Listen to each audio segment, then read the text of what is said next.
This is Rajkumar Yadav और आज मैं क्लास 12 के लिए चैप्टर 2 जो कि इनवर्स ट्रिग्नोमेट्रिक फंक्शन है उसको लेके आ रहा हूं मैं। और उसमें जो बेसिक अभी जो शुरुआत होगी वो मैं करूंगा कि इनवर्स फंक्शन एग्जिस्ट कब करते हैं, उनकी रेंज क्या होती है। तो इसको आइए देखते हैं। लास्ट टाइम जो आपने फर्स्ट चैप्टर में वीडियो जो रिलेशन एंड फंक्शन चैप्टर है उसमें आपने फंक्शंस की कुछ मैंने मैपिंग के थ्रू फिगर बना के समझाया था। तो जरा आज उसी को देखते हैं। और उसमें एक टॉपिक और भी था, इन्वर्टेबल फंक्शन कब होते हैं। आपको ध्यान होगा कि invertible function 1 1 and onto को बोलते थे, यानी कि इंजेक्टिव एंड सर्जेक्टिव, यानी बायजेक्टिव फंक्शंस को हम लोग इन्वर्टेबल फंक्शन बोलते थे। तो आज मैं आपको कोशिश कर रहा हूं कि ट्रिग्नोमेट्रिक फंक्शन इन्वर्टेबल होते हैं कि नहीं। तो लेट्स सी। अगर जो आपने साइन का फंक्शन लिया, ये this one is sin fx is equals to sin x, और आप देखते हो कि 30 पर जो वैल्यू होती है, इसका जो आंसर होता है sin 30, x की जगह मैंने यहाँ 30 रखा तो fx क्या होगा, sin 30 सबको पता है 1/2। लेकिन वहीं पे अगर जो मैं 150 रख देता हूँ तो ये 180 माइनस 30 आपने 11th क्लास में पढ़ा है, ये सेकंड क्वाड्रेंट में होगा। सेकंड क्वाड्रेंट में साइन पॉजिटिव होता है, sin 30 होगा। sin 30 की वैल्यू अगेन 1/2 होती है। तो आप देख रहे होंगे कि डिफरेंट एंगल पे वैल्यू सेम आ रही है। इसका मतलब ये मैनी वन हो गया, और जब ये मैनी वन हो गया तो ये इन्वर्टेबल फंक्शन नहीं हुआ। इन्वर्टेबल फंक्शन नहीं हो सकता, क्योंकि इन्वर्टेबल फंक्शन के लिए जरूरी था 1 1 एंड ऑन टू फंक्शन होना जरूरी था। तो दोस्तों अब इसका मतलब तो ये चैप्टर जो है इनवर्स ट्रिग्नोमेट्रिक फंक्शन ये पॉसिबल ही नहीं होना चाहिए, लेकिन ऐसा नहीं है क्योंकि ये मैनी वन है। तो हाँ बिल्कुल, इसको अगर आप देखने की कोशिश करोगे तो आप कुछ एरिया, जैसे आपने यहाँ भी देखा 30 डिग्री पे वही वैल्यू आई जो 150 पे आई है, तो इस वजह से ये मैनी वन हो गया। दो वैल्यू का एक आंसर, तो इन्वर्टेबल फंक्शन नहीं होगा। क्यों? क्योंकि तब भी आपको समझाया गया था कि इसका इनवर्स जब आप लोगे तो ये एक फंक्शन ही नहीं होगा, तो ये इन्वर्टेबल फंक्शन नहीं पॉसिबल है। तो फिर ये inverse function sin inverse x होता है कि नहीं, cos इनवर्स x होता है कि नहीं, होता है, लेकिन रेस्ट्रिक्ट करना पड़ेगा हमें इसको। और वो एरिया जो रेस्ट्रिक्ट करेंगे वो समझने की जरूरत है, ये बेसिक है। यहीं से फिर आप सारे फंक्शंस के लिए देख सकते हो, जो 6 के 6 इनवर्स ट्रिग्नोमेट्रिक इनवर्स फंक्शंस हैं उनको आप देख सकते हो। तो मैंने बताया कि यहाँ पे रिपीट हो रहा है, यहाँ पे सेम वैल्यू होगी। इसी तरीके से यहाँ पे कोई वैल्यू होगी तो वो यहाँ पे भी सेम वैल्यू होगी। तो अगर जो मैं इस एरिया को कवर करूं, सपोज करो इधर के एरिया को छोड़ दूं, ये आप समझते हो 0, ये π/2, ये पाई और ये -π/2 अगर इधर से इधर चले, तो अगर जो आप इस तरफ से इस तरफ यहां तक जाते हो तो ये रिपीटेशन नहीं होगा, यानी मैनी वन के चांसेस नहीं होंगे।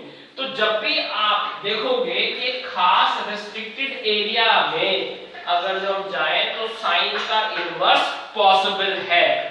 अब यहाँ पे साइन का इनवर्स पॉसिबल है -π/2 से π/2 की बीच में। तो इस तरीके से हम देख पाएंगे कि जैसे साइन के लिए अगर जो हम पूरे round the circle round the clock घूमे तो पॉसिबल नहीं है इनवर्स, बट केवल एक खास जगह पे -π/2 से π/2 के बीच में होगा। तो similarly we can find out for cos inverse also.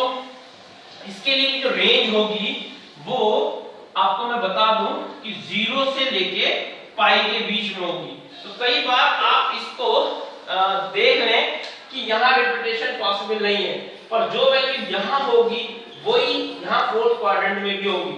जैसे आपने 30 वैल्यू की देखी है, जो cos 30 की वैल्यू आप देखोगे तो √3/2 वही -30 की भी वैल्यू होगी। -30 cos -30 की भी वैल्यू वही होगी जो cos 30 की होती है। तो रिपीटेशन हो रहा है। रिपीटेशन अगर जो हो रहा है तो फिर हम इसमें नहीं ले जा सकते फोर्थ क्वाड्रेंट में, केवल ये इस तरीके से फर्स्ट और सेकंड में रहेगा। जो वैल्यू यहाँ है वही वैल्यू यहाँ भी होगी, जो वैल्यू यहाँ होगी वही सेम वे में होगी। तो रिपीटेशन नहीं हो सकता, अदरवाइज मैनी वन हो जाएगा। तो इस तरीके से हम देखते हैं कि जो cos इनवर्स का होगा वो रेंज जो होगा ये रेंज 0 से पाई के बीच में होगा। तो 0 से पाई के बीच में आप देखोगे अगर जो मैं 0 ले लेता हूं तो क्या फर्क पड़ेगा, 0 लेने पर ये इसमें फर्क है थोड़ा सा, आप देखोगे यहाँ -π/2 से π/2 के बीच में लिया तो यहाँ पे जो साइन इनवर्स x जो बनेगा, साइन इनवर्स x वो 0 से -π/2 से मैंने बोला π/2 के बीच में होगा यहां से यहां तक। लेकिन जैसे ही आप cos इनवर्स मारे तो ये 0 से पाई। तो इस तरीके से आपका पेज नंबर 40 पे एक टेबल दी हुई है, वो हर एक इनवर्स ट्रिग्नोमेट्रिक फंक्शंस के लिए डोमेन एंड रेंज दिया हुआ है। ठीक है, तो आप उसको कैरी कर सकते हो। इसी तरीके से अगर जो मैं बात करूं cos इनवर्स के बाद, अगर जो मैं बात करूं आपसे तो tan इनवर्स x के लिए क्या बनेगा, तो आपको बता दूं मैं ये -π/2 और π/2 के बीच में यहां तक होगा।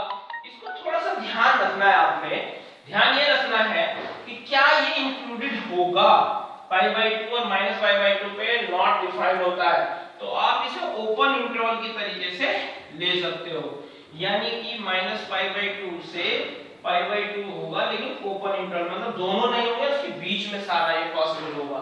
ऐसे ही जब आप cot इनवर्स के लिए जाएंगे तो ये 0 से पाई के बीच में। ठीक है, तो आपको ये टेबल देखनी है अपनी मैंने जैसे एनसीईआरटी के पेज नंबर 40 में बताया कि आपको ये मिल जाएगा, वहां पर कहां पे पॉसिबिलिटीज है कहां पे नहीं है वो सारी जानकारी आपको मिल जाएगी। तो for today thank you guys, और ये मेरा चैनल जो है times mathematics classes by R K. Yadav, इसको आप सब्सक्राइब करते हैं तो आगे भी वीडियोस मैथ्स में आपको मिलती रहेंगी। तो thank you for today, all the best.